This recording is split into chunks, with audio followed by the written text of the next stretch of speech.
inviting me. It's a particular pleasure to be here. This is a premiere for me. I've never given an experimental talk before. I'm not an experimental philosopher. I'm also not an experimentalist. I'm very much of a theoretician.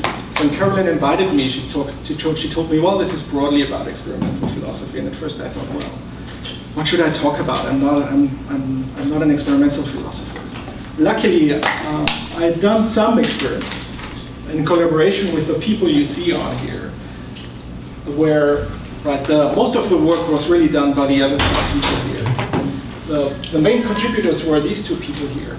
Justin Bruner, who was a graduate student at UCI, he graduated last year, and he has a postdoc at ANU in Australia right now.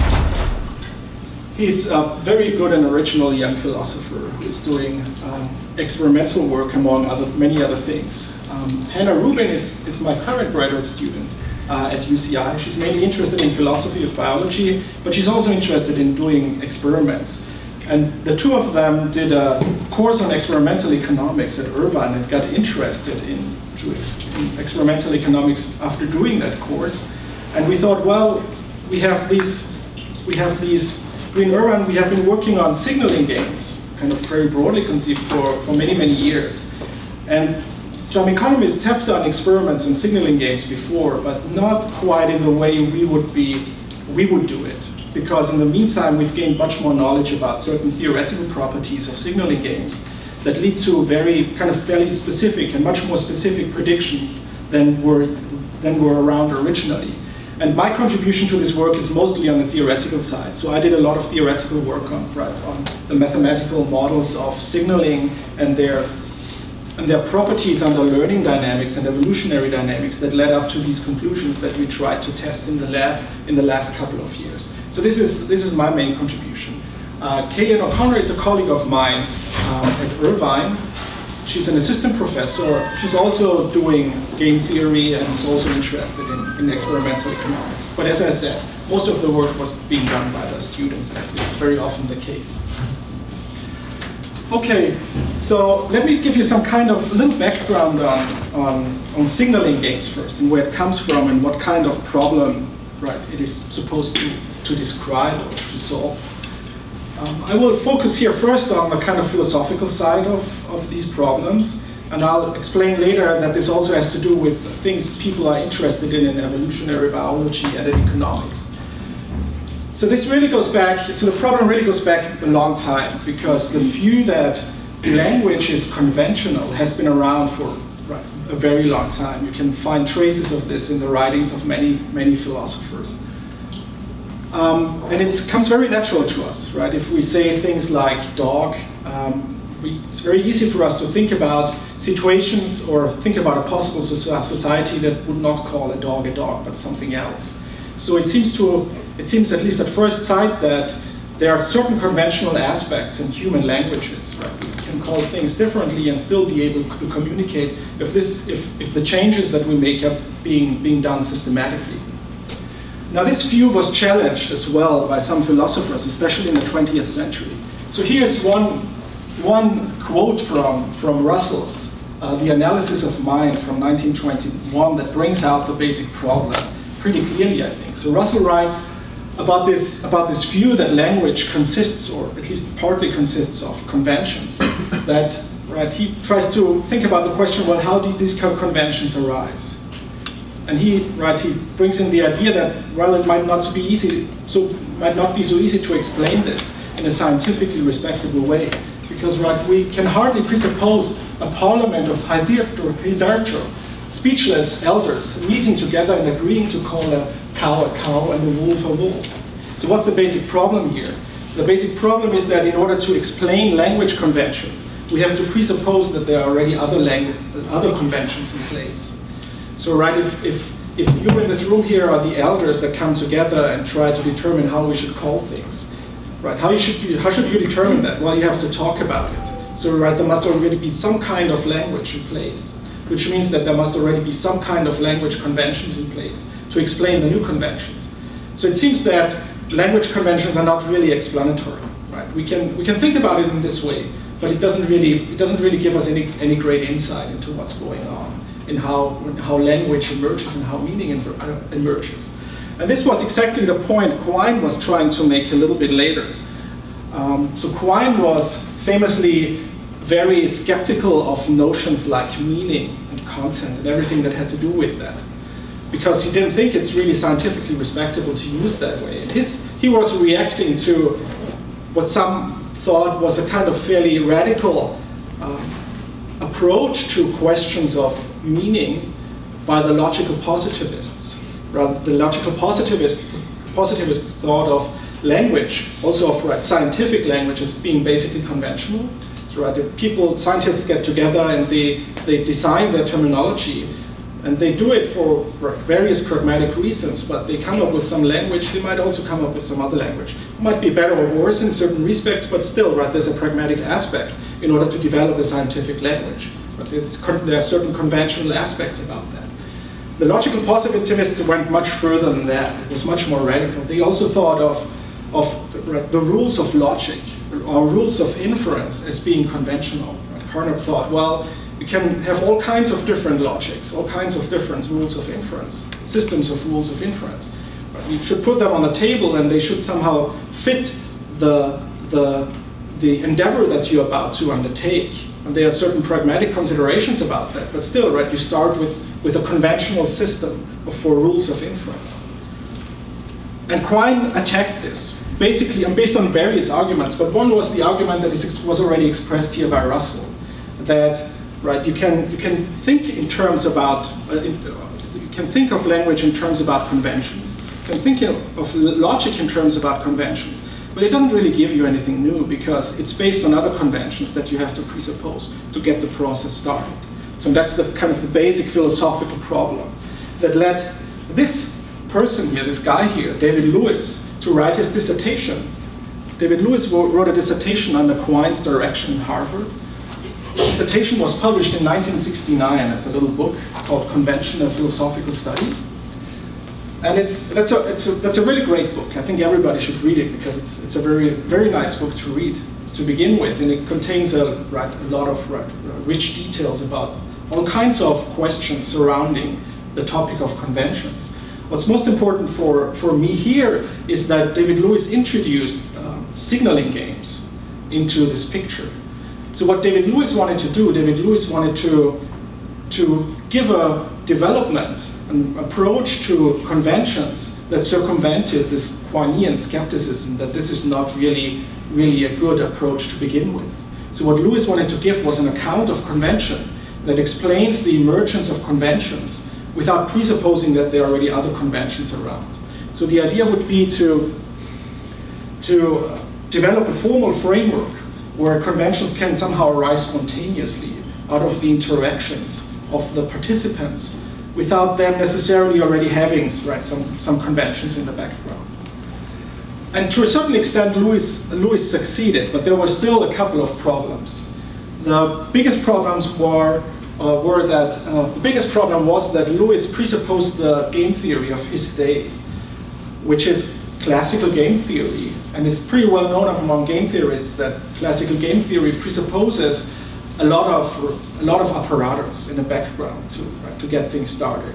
There are assumptions like common knowledge of rationality and things like that are very, very demanding. And nobody ever claims that this is ever met, or probably it's hardly ever met in real life.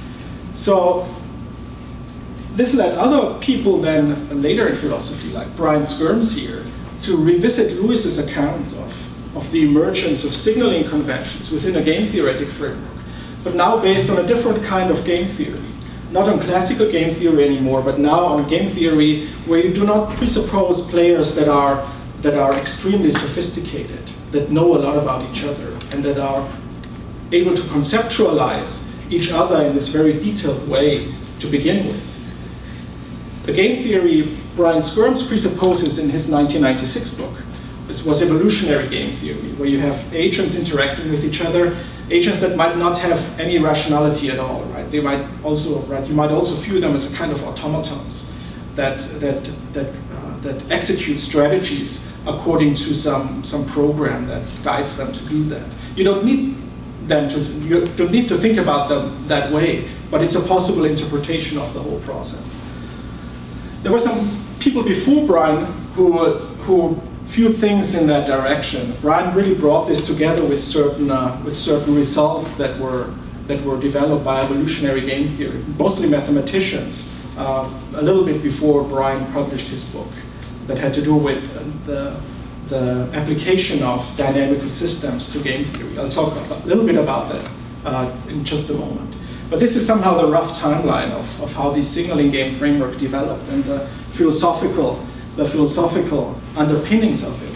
Now I've been told that the audience here does not just consist of philosophers. So I should also add that signaling games are not just of philosophical relevance.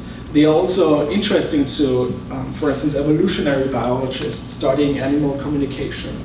And at the end of my talk, I will point to one game where this is particularly obvious, the relationship between the signaling games framework developed here and the signaling games evolutionary biologists are partly working on. This is also important in economics, especially in economics that has to do with informational asymmetries. And the game I'm talking about at the end of this lecture I will also say a little bit more about that connection then. So here's a roadmap for what I'm planning to do. So first I'm going to talk about the Lewis signaling game, the original Lewis signaling game, just a little bit to give you a brief overview of what its main properties are and what it says in a dynamic context and things like that. The main thrust of the talk will be to report some results that we got when we were doing experiments with signaling games. So I first want to say a little bit about experimental economics, because not everybody here might be completely familiar with that. And this will be only one slide, so I also don't want to say too much. We can talk about it more in the discussion if you're interested in, although I'm probably not the right person to say these things because I'm not an experimental economist. But the main reason why I want to say a little bit about this is because the normative protocols of experimental economics differ quite considerably from how people, for instance, in cognitive sciences and psychology do experiments. And I think that's for good reasons. I don't really see that this is naturally a competition between the two fields. I think that the reasons for why the normative protocols of experimental economics are good ones for their field just arises out of the kinds of theories that they are interested in, which are not the same kinds of theories that cognitive scientists are usually interested in, although of course there might be overlap. So more about that a little later. I report some results from the Lewis signaling game next, and the last third of my talk will be on signaling models that have certain similarity in the formal structure with the Lewis signaling game, but change one crucial aspect of Lewis signaling game. And the aspect that they change is the aspect of complete common interest, which is a basic assumption of the Lewisian framework, that there's complete common interests between the participants of a signaling interaction. And this is what I'm going to drop in this last part here. So this is more recent work, and I'll also report on some results for this new part. Okay, so let's start with a brief overview of Lewis signaling games. So here's one Lewis signaling game. That's the simplest one. That's kind of non-trivial because we actually have an interesting signaling interaction going on here, although the game itself is still fairly small, at least small for the standards of Lewis signaling games. So this is how you should read a thing like that here. This is a game tree, so it's a game in extensive form. And there is a node where the game starts. Here, the node is denoted by an n here, and the n here means that here nature makes a move. So this is just some kind of probabilistic move by something that's outside of the control of the players in this game. Right? And nature can move left or right. If nature moves left, then we get to this node here. If nature moves right, we get to this node here. Here are the probabilities with which nature moves, so I'll come back to that later. So it's q and 1 minus q. Here at this node, right, we have the player 1 moving. Player 1 is then later called the sender. And player 1 can send signal A or signal B.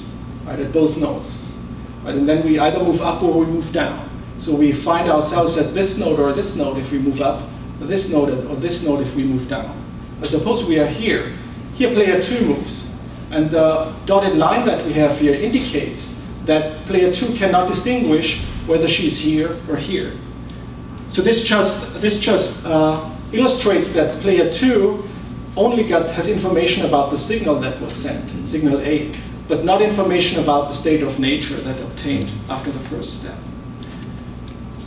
And then player 2 does X or Y. So this is the basic structure. Now what are the essential features about this basic structure? Right, we have one kind of outside player that we call nature, which just chooses a state of nature.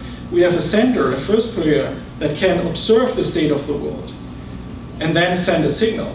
We have a second player, the receiver, who can observe the signals, but not the states of the world. And the receiver, the second player, then chooses an action that has payoff consequences for both the sender and the receiver. And the way things are structured here, you can see that there's complete common interest between the two players. Right? Here at the end nodes, we have the payoffs to the players. Here it's both 1, here it's 0 for both. And similarly for the other end nodes. And this just says that act X is the correct act for this state of the world that we have on the left, right? Because it's also down here. And Y is the correct state for the right left of the world. So we have two states of the world. We have one act that is the successful one for the first state. We have another act that's the successful one for the other state. And if the state is state 2 and you choose act 1, then it's not a success, it's a failure. So that's all there really is to this signaling game. It's just a very precise specification of what's going on. Okay, so the two players that we have here, the sender and the receiver, can do various things in the signaling game. We call this their strategies. And here are two particularly interesting pairs of strategies that we have in the signaling game. They were called signaling systems by David Lewis. So here on the left side, we have the sender strategy. We can display the sender strategy by having here the states of the world and the messages or signals here. And the sender strategy specifies for each state of the world which signal to send. So this sender would send signal 1 in state 1 and signal 2 in state 2. On this side, we have the receiver strategy. Right? The receiver can choose act 1 in response to signal 1 and act 2 in response to signal 2. But of course, they can do other things. So we can also have these two strategies that we have down here. And a sender can also choose the same signal regardless of the state. And the receiver can also choose the same act regardless of the signal. This would be the kind of uncommunicative strategies. Okay, so what's nice about these two strategy pairs that we have here is that they are signaling systems, and that means that regardless of what the state of the world is, the receiver and the sender always get their interaction right.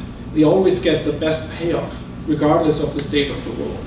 And that's by virtue of how they use the signals. That's by virtue of how the sender maps states to signals and how the receiver maps signals to acts.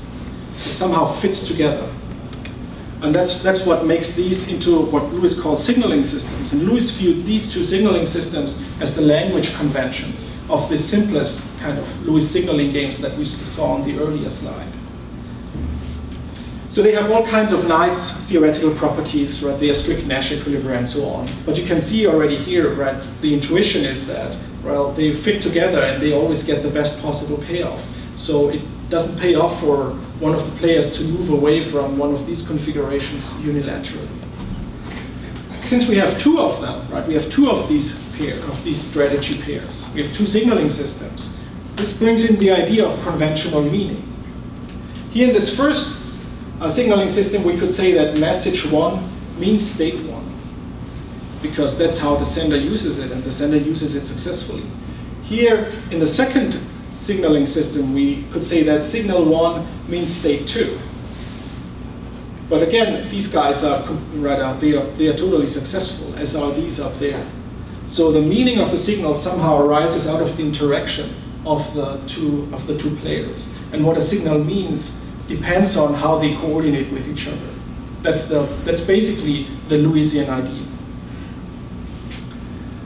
Okay, so this is nice, and Lewis basically stopped at this point and didn't analyze his games much further. But it's very important to also analyze other strategies in this game, because as we'll see, that opens up many more possibilities that are actually might be very relevant in real interactions.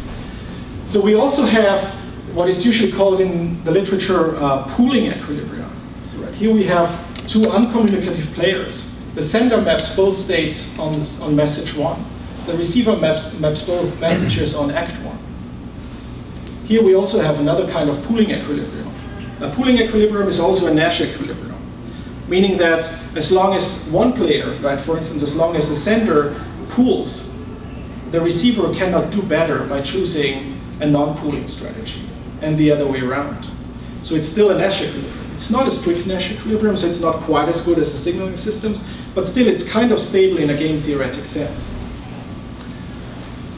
Now we also have signaling games where we have more than 3 signals, of course. So this here would be an example of signaling games that we usually call 3 by 3 by 3 signaling games, because they are 3 states of the world. There are 3 signals and there are 3 acts. Right? And you can see here, this would be, for instance, a strategy for a sender in this game. Right? The sender might map state 1 to signal 1, state 2 to signal 2, state 3 to signal 3. The receiver might do something similar, and we would again get a signaling system now for a 3 by 3 by 3 game. Okay? But right, there are many other possible strategies. Of particular importance is the one that I show here below. This is something that we call a partial pooling strategy. So it's not quite a pooling strategy as before, because the sender does not, so the sender and the receiver do not map on the sender side all states to one and the same signals, and on the receiver side all signals to one and the same state. But they're also not having a one-to-one map like the guys up here. They're doing something in between. So that's why we call it partial pooling. Partial pooling, right? For instance, in this case here, the sender pools state 2 and state 3 to the same signal, signal 3. And here, what we want to indicate with the dotted arrows is that the sender, if the state of the world is 1, the sender sometimes sends signal 1 with some probability, and with some other positive probability, the sender sends signal 2. So right, there's a kind of probabilistic element in this strategy here.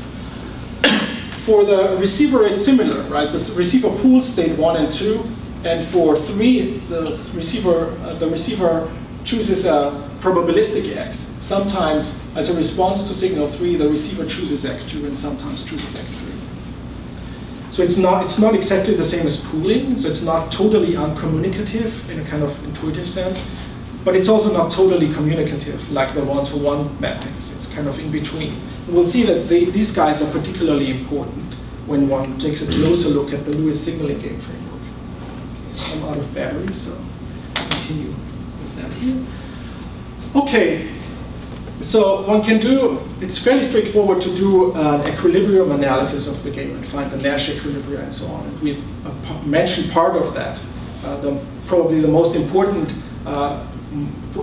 fact to note is that the signaling systems always are the strict Nash equilibrium, and they are the only strict Nash equilibrium. So they have some kind of very strong equilibrium properties. We can get more information about what's going on in the Lewis signaling game when we place it in a framework that is particularly interesting when we talk about the emergence of meaning or something like language, or the evolution of meaning.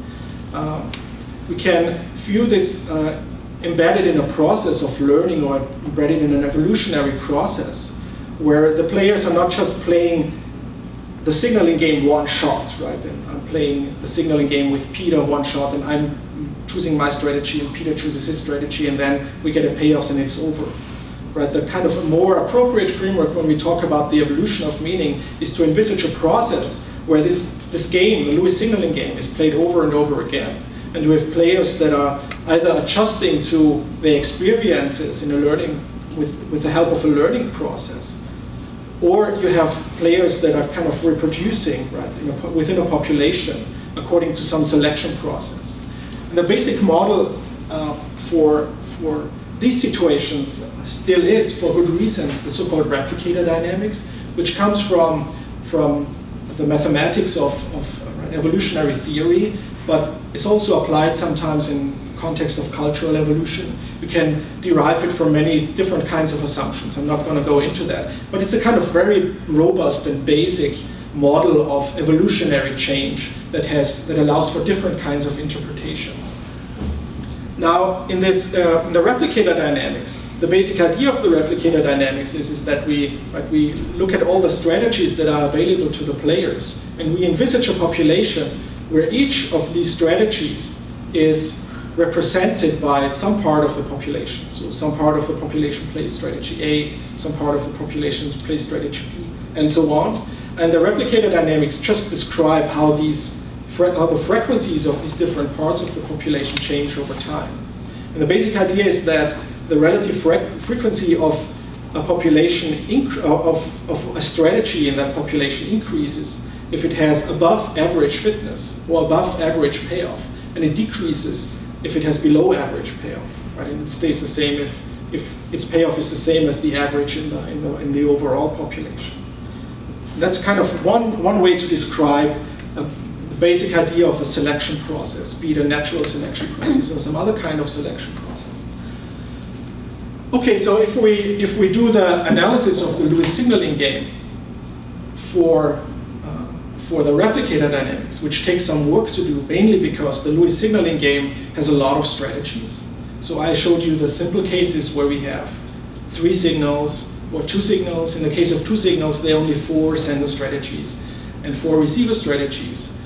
But in general, right, if we have n states and n signals, there would be n to the n sender strategies, and of course n to the n receiver strategies. So the number of strategies just grows very, very quickly, and already with fairly small numbers of signals and fairly small numbers of states, you get really huge strategy spaces that you have to consider in your analysis. So it takes some work to do that in general, but it's actually possible to do it due to the underlying kind of payoff assumptions that we make in the Lewis signaling game. And if we do the analysis, we find a couple of interesting things. And here are the 3 big lessons, or the 4 big lessons. The first 3 concern the different kinds of relevant states that we might have in the Lewis signaling game. So what's pretty clear is that the signaling systems, they are stable under this evolutionary dynamics. So if a population is at a signaling system, and we perturb it a little bit away from the signaling system, then it will always go back. It will always converge back under the evolutionary dynamics. And that's pretty intuitive, because they are strict Nash equilibria, so that's what you would expect to happen in a dynamics that's kind of payoff driven, because if you are close to one of the signaling systems, but the payoff gains that you get that the population gets by getting even closer to it somehow outweigh all other considerations. If we do simulations, we can also somehow see how likely it is that a population that starts somewhere that starts at a random initial configuration goes to a signaling system and things like that. So they have pretty good stability properties, signaling systems. We also can look at pooling equilibria. Now, pooling equilibria are not so interesting if we keep one of Lewis's basic assumption, which was that the states of the world are equiprobable. Then we can show that pooling equilibria are not really relevant under evolutionary dynamics. But it's fairly easy to see that if we change that assumption, pooling equilibria become relevant. And I mention this because it will also play a role in the experiments. So go back to the signaling system where we just have 2 states and 2 signals. Now suppose that one of the state is much more probable than the other one. So suppose that state 1 occurs with probability 0.9 and the other state occurs with probability 0.1. Now the first state is in a certain sense much more important than the second state. So if the receiver's reaction to the situation now is to pool both signals on act 1, the act that corresponds to the state that's much more probable, but receiver is doing pretty well, right? Because receiver is being right 0.9% of the time in the long run, just because state 1 is so much more likely. So in a situation such as this, like this one, it might not be so important for the receiver to enter these considerations of trying to communicate with the sender, because the receiver is doing pretty well to begin with. And in these situations, if we work out the math, we see that pooling equilibria can also be stable here. They are weakly stable, which means that if we are close to a pooling equilibrium and we perturb the population a little bit away from there, it will stay close. It will not go away. It will not go away further. So it again is dynamically stable in a fairly strong sense. Now something similar is true for the partial pooling equilibria. But for the partial pooling equilibria, we don't need to go to the case that Lewis was not interested in his book. So partial pooling equilibria are already weakly stable in this sense, in the case where the states of the world are equiprobable. Of course, we can make them even more important by playing around with this assumption, but the relevant point is that partial pooling is already kind of a problem for Lewis, for the Lewisian analysis and the Lewisian emphasis of signaling systems in the case that he was really interested in. So it takes some work to show all of this, but the bottom line really is that signaling, perfect signaling, as Lewis suggested, is not guaranteed under evolutionary dynamics or under learning dynamics. We get a much more nuanced picture on dynamical considerations here than we would get by just looking at Lewis and doing a further equilibrium analysis of Lewisian signaling games. Okay, any questions concerning that so far? So that's the theoretical background. And that's the theoretical background that we want to use to derive some kind of interesting predictions and see how they hold up in an experimental context with human subjects. So I have one little slide on the methodology of experimental economics, and I'm aware that one could say much more about this, but for the sake of time, I'm only going to say these two things. And also in our paper on this, we thought it somehow is important to say that, at least in one paper, because we are kind of practicing a kind of experimental philosophy here that is not mainstream experimental philosophy, because most of experimental philosophy is based on the experimental methodology of cognitive sciences, which often asks people in a situation like the one that we are interested in here, well, what would you think if you think yourself into a situation like where you have a problem of communication and so on? In experimental economics, subjects are required to really interact with each other in a context that is given by the underlying game. And there are more norms guiding this, of course. These are two that are particularly important for experimental economics. One is known under, one goes back to Vernon Smith and is known as induced valuations. So this means that in economic experiments, you have an underlying theory and an underlying game that you wanna test, and how you translate this into the experiment should reflect the incentive structure that is displayed by the underlying game. So you wanna pay off subjects in a way that is consistent with your underlying theory. That's what we're also trying to do in our experiments, that subjects are paid off in a way that reflects the underlying incentive structure of the signaling game. And I'll explain what we mean by that in our experiments. The other point is, I think, actually related to the first one. So also in experimental economics, you want to do experiments that are largely context-free as far as possible. Of course, what is context-free? Probably nothing is context-free if you do an experiment. But what you want to avoid is some kind of implicit bias. So this translates, for instance, into our experiments, that you want to avoid the bias that we as language users already have towards communicating. So what we, for instance, don't want to have in the experiment where our subjects sit in front of their computers and interact with each other according to the rules of our game, that we have as signal 1 the number 1 and a signal 2 the number 2, right? Because there's a natural ordering between the two that they could exploit. in order to solve this signaling interaction. We also don't want to use the letters A and B as our signals, because again, there's a salient ordering to these signals that we could exploit right away in order to solve the signaling situation. We are interested in the emergence of signaling in a situation that is not that obvious already about signaling and that doesn't give you too many clues in order to solve the situation. We want to somehow make it as hard as possible for subjects who are already language users to learn to signal in that situation. And that requires us to build up our experiment in a way that is largely context-free. Of course, you might say right away, well, that is really not achievable 100% for subjects that are already language users, but we try to do the best we can. Okay. So let's talk about the experiments that we did. And I want to start mentioning some prior experimental work that was actually our point of departure.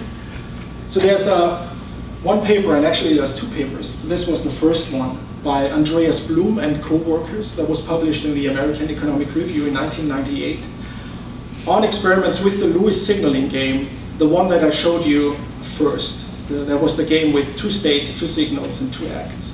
And they did a number of experiments on that game. And the way they set it up is very similar to the way we set it up. It was actually very convenient for us to go back to that paper because Andreas Blum and his co-workers had already thought about all these saliency issues that might arise when you actually conduct this experiment and how you can avoid it, how you can avoid ordering effects and so on. So with regard to these things, we stick very much to their treatment. We depart from their treatment in other respects. But they were considering 2 populations of players, right, in a lab, where you have, one population was the sender population, and one population was the receiver population. The sender population interacted with the receiver population by randomly matching partners in each round, right? And in the next round, you don't have the same interactions anymore, but you randomly match them again, right? You proceed like that. So they did 20 rounds in each treatment. So they didn't give them kind of a lot of time from our perspective in order to develop signaling conventions in this game. But what they did, they gave them a lot of information about the history of the process. So after the end of each round, they not just saw what they did and what their partner did, they also saw what everybody else in the population did, and they saw what everybody else in the population did up to that point. So they had full knowledge about the history of the process, about everybody in the population. And this allows them to employ some kind of learning strategies where you somehow best respond to what's going on in the population, right? You somehow choose a strategy that seems best given the full knowledge that you have about the population. And this is probably the most important thing, one of the most important things that we change in our experiment.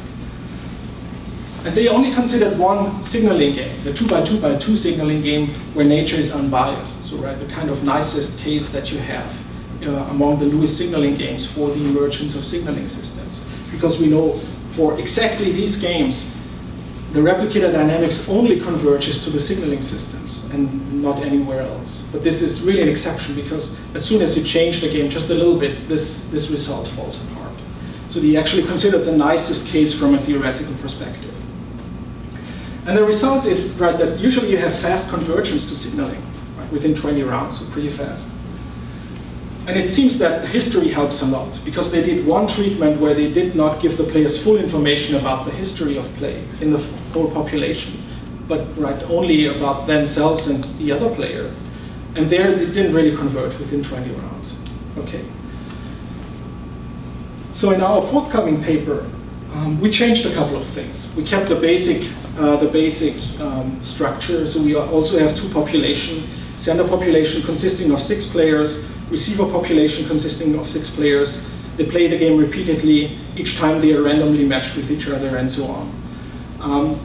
But we do 60 rounds instead of 20 because we don't give them a history of the process. And we saw in their paper, well, if you don't give them the history, they don't really converge within 20 rounds. But some of our predictions tell us that convergence should take place. So our conjecture was that it would just take longer. So we wanted to give them enough time in order to converge to one of the signaling systems.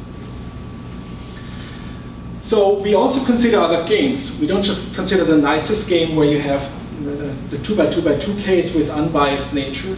We have also 2x2x2 case with biased nature. Right? Where we have two biases, 0.7 and 0.9. And we also investigate the 3x3x3 case because we're also interested in the partial pooling equilibrium. So in a certain way, we go considerably beyond the prior experimental work on Lewis signaling games. So this is just in order to give an impression what they saw. Right? This is what the sender saw. The sender was presented with a state of the world that we call the symbol selected by the computer, which is an exclamation mark here. Right? It can also be I think it's an at here. I don't really see it. So we try to choose symbols that don't carry some kind of natural saliency within themselves, like A and B or 1 and 2 or something like that. And this is what the receiver saw. So in the language describing the project, the experiment, and giving instructions to the subjects, we try to avoid framing things in a way that would already suggest to them that it is a signaling interaction. Because we wanted to keep things as context-free as possible. The one exception that we made is that we say signal here. Right? What the receiver gets, what player 2 gets from player 1 is a signal. So we didn't call player 1 sender and player 2 receiver and so on. But in figuring out what the instructions are that we should give, it was just super awkward to use anything but signal in this case. So this was somehow the one exception that we used in describing the experiment to the subjects. Okay, so this was the summary page then. So after the interaction, this is what the two players saw. So both saw which number, which symbol was chosen by the computer, which signal was sent by the sender, and which symbol was chosen by the receiver. And if these two matched, the two symbols matched, it was a success. Otherwise, it was a failure. And they knew all that. Okay. So, in order to incentivize them in the right way, there was a kind of flat fee that they were paid. I think it was $7. And then they had to play the game for a long time. It's 60 rounds. It's not a very interesting game. It's very boring to play this game for 60 rounds. So we could also see, looking at some of them, that it was actually really very boring. So in order to incentivize them in the right way, what we did is to choose 2 rounds at random after the first 10 rounds. So the first 10 rounds were kind of warm-up period, and for the other 50 rounds, we chose for each player 2 rounds at random, and if it was a success, we got I think $4 for each success. And this was to avoid certain effects like the accumulation of wealth. Right? We could also pay them off with little amounts every round. So this is how we did. We tried to incentivize them in a way that is consistent with the signaling game. Okay, so the theoretical part that I described very briefly gives us 4 predictions that we get from dynamic considerations that come from evolutionary game theory. So the first one that's the same as Bloom et al. Right? In the unbiased 2x2x2 treatment, observed play converges to one of the signaling systems. Well, this is really what we find in the replicator dynamics and also in other dynamics that are qualitatively similar. Okay, then we look at the 2 biased cases. Right? In the biased cases, we first of all expect that sometimes observed play will converge to pooling. So it will not always converge to the signaling system. If we look at the replicator dynamics of the biased case, the probability with which we reach pooling increases with the bias. So as the bias gets larger, the probability that the population will end up at a pooling equilibrium also becomes larger. So that's why we use the 2 biases, 0.7 and 0.9, because that leads to our third prediction that if you increase the bias of a treatment, then you should also get to pooling more often. But in the last prediction we go to that concerns the 3x3x3 case, we predict that observed play will sometimes converge to partial pooling, because that's also something that we observe in the replicator dynamics. So in all these cases, we still have convergence to signaling systems, of course, but only in the first case, we predict that this will always be the case. And if you look at that here, so here, right, we go up to round 60, and we note the average level of cooperation, which is the average payoff that players get, or the average number of successes every 5 rounds within each population. But then for each of the 6 treatment, 4 sessions, okay, 4 sessions that we had for that. But you can see how this goes up. And if you also look at the last 10 rounds, it's pretty clear from the data that they really do converge, seem to converge to one of the signaling systems. You can see that for almost all of them, the average success rate is almost 1 at the end of round 60. Okay, so this is the session with a low bias of 0.7, and in this case we had 8 sessions, and 7 out of those 8 sessions behaved very similar to what we saw on the earlier slide. I've summarized it with the line that starts here. So with the green line, right, that the average success rate also goes up to almost 1 if we average across all these 7 treatments. There was one group, one population where this did not occur. So here, right, you can see the other population that somehow goes around, right, and is not really much better than chance is.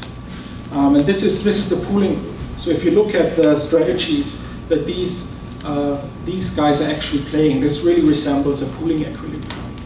So these guys seem to end up pooling after 60 rounds, or at least they do not converge after 60 rounds, which is actually quite a lot of time for them to try out things.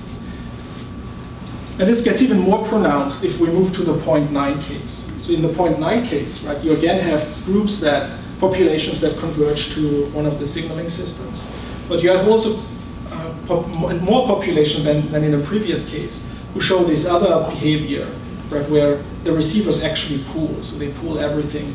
They pool both states to one and the same, both signals to one and the same act. And this is very clear. So in all these 3 cases, and we also did some kind of tests for these things, but it was pretty clear by looking at these graphs that in all these treatments, the predictions that we actually made, which are of course qualitative, but at least the qualitative features of those predictions seem to be displayed in the experiments that we did. It was not so much the case with the 3x3x3 experiment that we did. So you can see here, right, we had 10 sessions, and it's not, right, so this is all over the place, which is a little weird. I mean, there are some populations that pretty clearly go to signaling, and that's also consistent with what we know from the theory. There are other populations where somehow weird things are going on. And if you actually look at it, we couldn't really see that what these guys are doing was that they were partially pooling. That was really not did not seem that this is what was going on. Our best guess was that, right, they were still trying to figure out their way, and probably if they're given much more time, they would also get to one of the signaling system, or probably to partial pooling. The big difference between the successful groups and the unsuccessful groups was basically already determined in the early moments of the experiment. So if by chance the players started out playing in a way that already was pretty consistent with one signaling system, they just took off. And if that was not the case, right, they somehow seem to get more and more confused as they try to learn. And one reason for that might also be because in the 3x3 case, the number of strategies is already pretty large. Right? You already have 52 strategies per player. So right, learning is not so easy in a space where you have so many strategies. Okay, so for the last part now, I want to extend the experiments that we did to signaling models that are slightly different, although they share certain structural features with the Lewis signaling game. So here's probably, again, the simplest kind of signaling game that falls under this rubric of costly signaling game. And costly signaling games have the distinctive feature of dropping one of the basic assumptions of Lewis signaling games, namely the assumption that there's common interest among the players. So Lewis assumed that the sender, right, by virtue of the payoff structure of the game, the sender wants to reveal as much information with the help of the signals to the receiver, as much as possible. So there's no conflict of interest between the two players in the sense that the sender would rather hide some of the information that she has from the receiver in order to induce her to act in ways that are beneficial to the sender, but probably not beneficial to the receiver herself. But of course, we know that in the real world, that's not always the case, right? There, of course, in real world communicative interactions, you often have situations where there's not complete common interest between a sender and a receiver. The interests might diverge. And these are the situations that so-called costly signaling games are supposed to deal with. You will know in a moment why they are called costly. But the distinctive structural feature that we have now that distinguishes them from Lewis signaling games is the feature that now there's not supposed to be complete common interest between the sender and the receiver. So where does this show up? So again, the basic structure is very similar. We have nature moving at this original node here, choosing T1 or T2. So this is somehow to suggest that the nature chooses the type of the sender, type T1 or type T2. And we choose this labeling because costly signaling models are often used for situations where a sender can be, for instance, of a high type or a low type. But right, you can, again, if you want to think about states of nature in this context. Nothing hinges on that. But then the sender moves. The sender can either send a signal or abstain from sending a signal. Right, where abstaining from sending a signal is also kind of sending a signal. And right, the sender can do this wherever she finds herself in this game tree. Right. Then again, the receiver moves. And again, the receiver does not know the type of the sender. The receiver does not know if the sender is type T1 or type T2. What the receiver can observe is whether the signal was sent or whether it was not sent. So this is again indicated by these information sets here, by the two, with the dotted lines. And then right, the receiver chooses an action 1 or action 2. And we distinguish, so forget about the right part of the game tree for the moment. Just look at the left part. So in the left part, and for the left part, right, we have the C1 up there. Just forget about the C1 for a moment. Just set it to 0. What do we have then? We have two end nodes where both the sender and the receiver get 1, and both get 0 if the receiver chooses A2. Okay. This is just what we had before in the Lewis signaling game. So if we introduce a small C1, right, if C1 is not too big, then this is right from with regard to the common interest between the players still the same. So in the left part of the game tree, the players actually agree on what the receiver should do in response to the sender's signal. Both want the receiver to choose A1 because right, that's good for both of them. And that changes if we move to the right part. So in the right part, again, right here we have C2, which is again another cost parameter. Set it to 0. Right, then the sender gets 1 if the receiver chooses A1 and gets 0 otherwise. And for the receiver, it's the other way around. So here is where their interests conflict. On the right part of the game tree, the sender wants the receiver to choose A1, like he wants on the left part of the game tree. But the receiver wants to do something else on the right part. So what we have here is a partial conflict of interest game. And the partial conflict of interest game, right, is pretty easy to see when you separate these two parts of the game tree. And it stays the same if you introduce the cost parameters and they are not too high. Okay, so there's a potential of conflict of interest between the players now. Now, we can again study the equilibria of this game. That's pretty straightforward because the game is not that big. What we find as equilibria are much the same as what we found in the Lewis signaling games for the first two equilibria. So we have a costly signaling equilibrium. The costly signaling equilibrium is basically a Lewis signaling equilibrium. Now the important thing is that it exists when the cost parameters have a particular structure. And the cost parameters must have a structure so that the low type, the type T2, right, the type where the conflict of interest arises in the game tree, if the cost is high enough so that it does not pay off for this type to send the signal. while the other sender type, T1, the high type, is willing to pay that cost in order to obtain her preferred outcome. And this is the basic idea of these costly signaling games, that you can have reliable signaling only in cases where the cost is sufficiently high so that only the high type is willing to pay the cost in order to get her preferred outcome. The low type is unwilling to pay that. And that's why this game often serves as kind of illustration of things like sexual selection in evolutionary biology, or job market signaling in economics, and phenomena like that. If you want to, we can talk about more examples in the discussion period. Of course, are always pooling equilibria. They still exist here. Now, the innovation really here is the hybrid equilibrium. The hybrid equilibrium looks like that. Very roughly put, in the hybrid equilibrium, the high types, the T1 types, they are always honest, right? They always send the signal.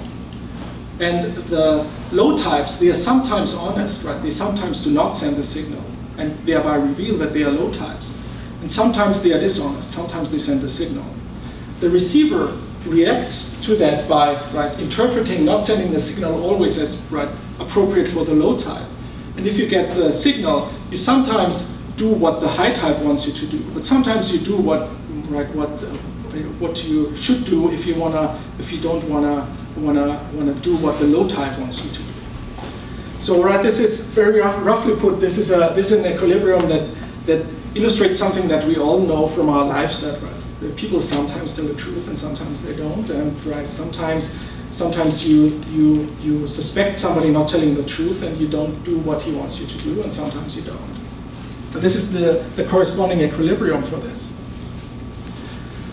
Now we can again look at the theory of this, which again requires us some work to do. See if we do the theory that all equilibria can be dynamically stable for the replicator dynamics, but that the signaling equilibrium requires a very high cost.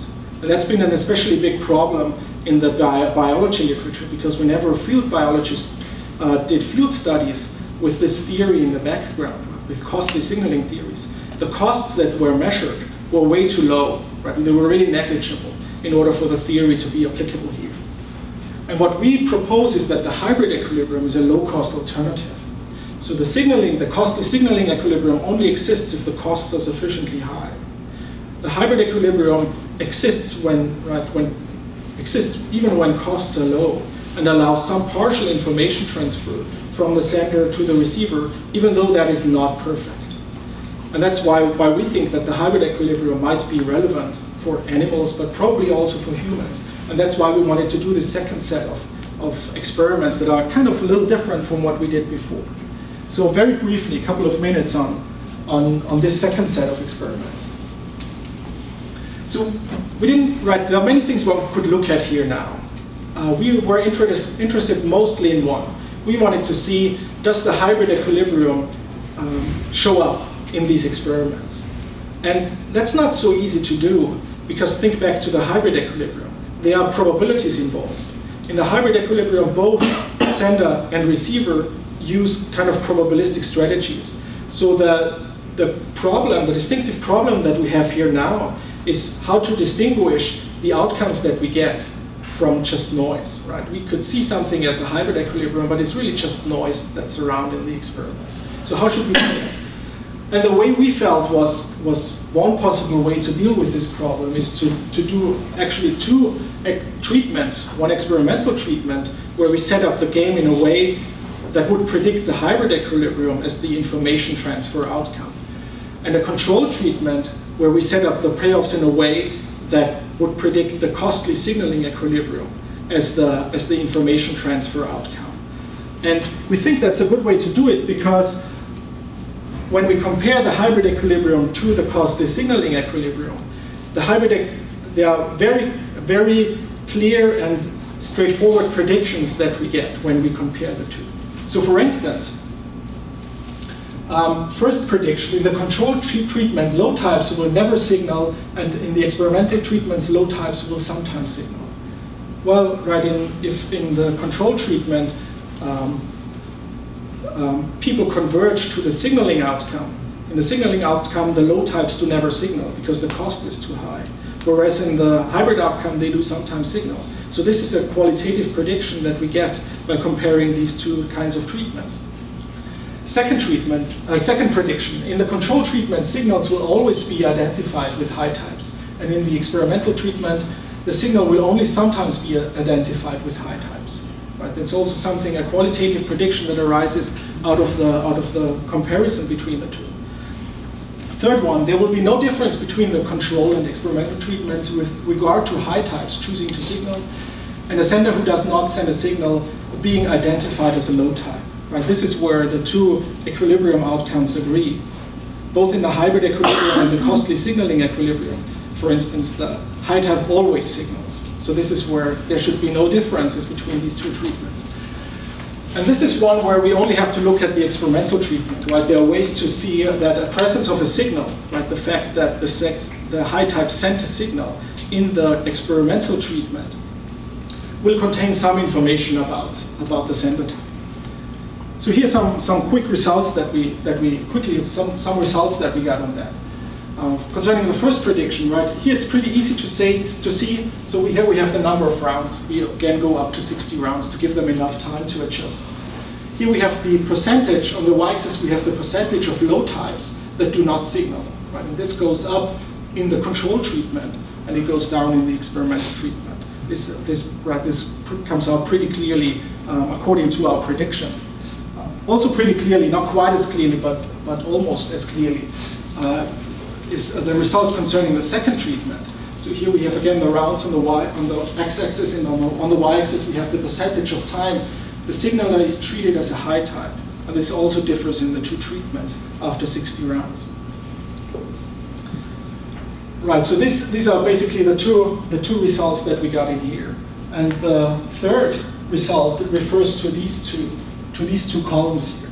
So for instance, to mention just the first one here, right? Both, according to our predictions, in both treatments, the high type should always signal. And this seems to be pretty clearly the case as the percentages here indicate.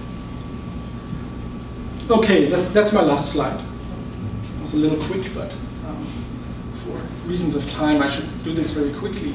We also have some ways to determine the amount of information that one still has in the hybrid equilibrium. And the results that we have here pretty strongly indicate that sending a signal, first of all, depends on the sender type, and also the identification of the type by the receiver depends on the signal. That's right. It's very hand-wavy here, but probably we can talk more about that in the discussion. Thank you very much.